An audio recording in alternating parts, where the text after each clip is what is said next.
Hi,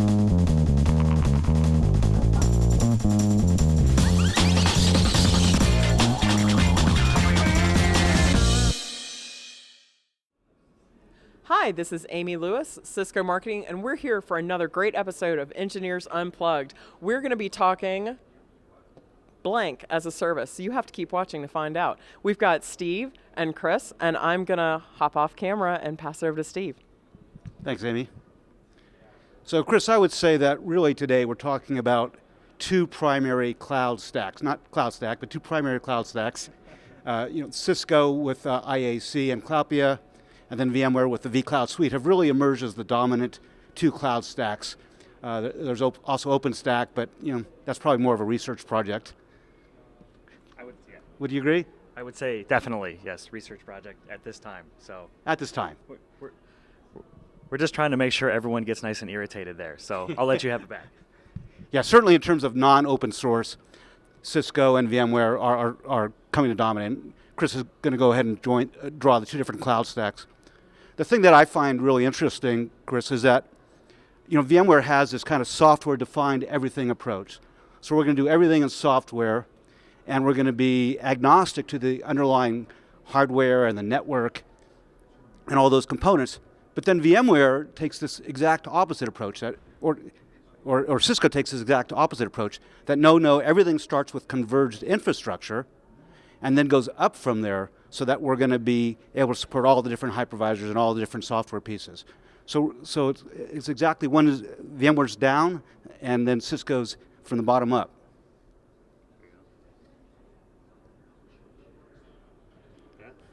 Looks perfect to me. And would you agree with that kind of assumption? Yes, I've tried to draw it here, in that the giant down arrow is showing you the stack moving from the top down, and basically we've got vCloud Director sitting on top, and we're moving down to the vSphere layer, which is controlled by BCD, and then this is the RES's resources. The only piece I've neglected to draw so far is the VCAC piece. So I'll give this back to you, and I'll continue drawing while you've done this excellent explanation on it.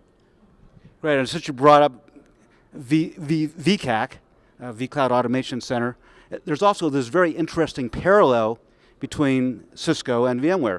About at the same time, they both made acquisitions. VMware purchased Dynamic Ops, which is now VCAC, and Cisco purchased Cloupia, which is, I'm not sure what it is yet. But the interesting thing is that there's overlap within both suites. So on the VMware side, and I know you guys do a lot of vCloud suite, there's certainly some overlap with VCAC and vCloud Director in terms of a services catalog, in terms of a chargeback. So what are you seeing in terms of that type of conflict today? Sure, well, I think VCAC, which was formerly Dynamic Ops, it's a little too early to call that, there's not been a lot of implementation of it yet. So right now it's still a lot focused here on the VCD layer, as far as that's where we're doing the requests from the service catalog, et cetera. But I think moving forward, there's going to be a lot more emphasis on VCAC, and there's certainly a lot of appetite in the market, the people that I talk to use those kind of services. So I think it's coming kind of thing. And then on the Cisco side, we have Cloupia, which kind of overlaps in places with IAC. They both have their strengths, but for instance, an organization that wants a lot of automation is going to look probably to Cloupia, but then if they also need a services catalog, they're really looking at IAC.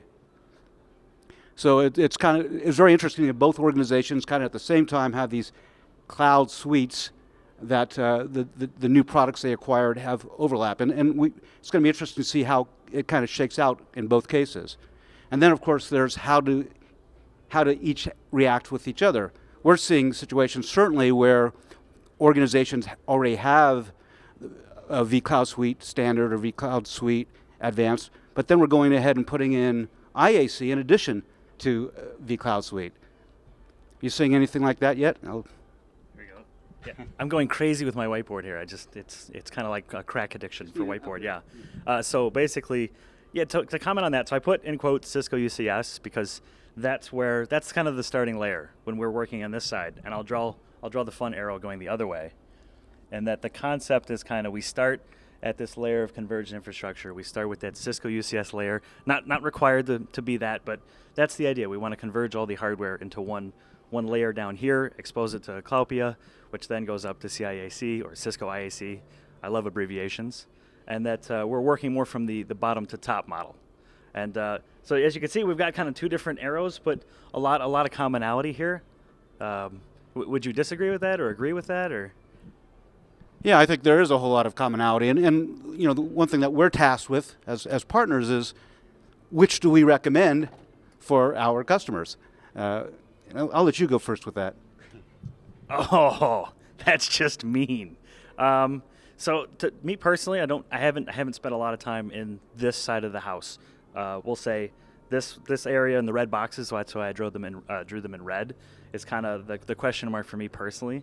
I spend a lot of time down here in the blue, and I've had a lot of customers go with Cisco UCS or converged infrastructure, we'll say, blade systems and things like that. But this is definitely a piece that I think has permeated the market quite well. UCS, I think, has definitely left a footprint. I definitely spent a lot more time in this whole green area here. I've done a lot of implementations, and I've worked with some really smart architects that have provided designs and recommendations around this piece. So that's my take on it. Not very salesy, I guess. Yeah, and I mean, I agree with that. But we also try, at least, to start out getting organizations not to be thinking here and to be thinking what are the business problems they're trying to solve by moving to IT as a service to start with, and define those, and then we can look at the architecture, look at the organization, look at their existing environment, and then hopefully guide them to the right stack. I think that's the perfect way to put that. I could not have said that any other way. It's because it's not so much can we throw hardware and software bits in here, but we're building this thing for a reason, and we're not just putting it together because we like spending money. There's got to be a point. So excellently put. Here's Amy. So these guys are such rock stars. We've got a backing band that's warming up just for them. That's what we're saying. This was incredible. I love this. I love the customer focus. I love the idea of we don't just do this for fun and to spend money. I love how you are really working out some of the differences. In some ways, it's the common language that keeps us apart. And so everything is a service. I think we know what time it is.